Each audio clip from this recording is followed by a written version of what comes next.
后来继续要来讲灵癌，过去10年来拢排女性癌症的第1名。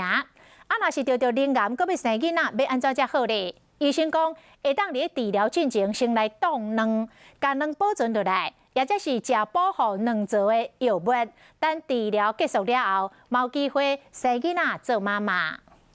你看这位30多岁潘小姐看起来真元气，你实在看不出来，人已经诊断出得到灵癌的第1期。落尾10多届的化疗，让伊曾经认为可能无机会做妈妈咯。不过靠着现代医疗技术，伊原来会当完成心愿。 一般患者的话，如果有冻卵的话，医师那边都会优先以冻卵的部分做考量。对，当然我们其实有认识很多病友也是自然怀孕。这10年来，灵癌拢是女性癌症的第1名，其中2成拢参像潘小姐呢，是等要生囡仔的女性。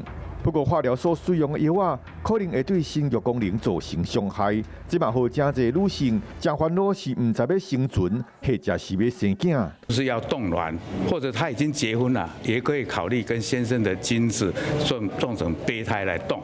在治疗期间，用一些叫做卵巢的保存，就是用这些保护的这个药来打。那讲到较侪岁的女性，嘛是有得到灵癌的机会。 参像这位97岁阿嬷，10多年前得到灵癌第4期，经过治疗，即嘛是真有精神。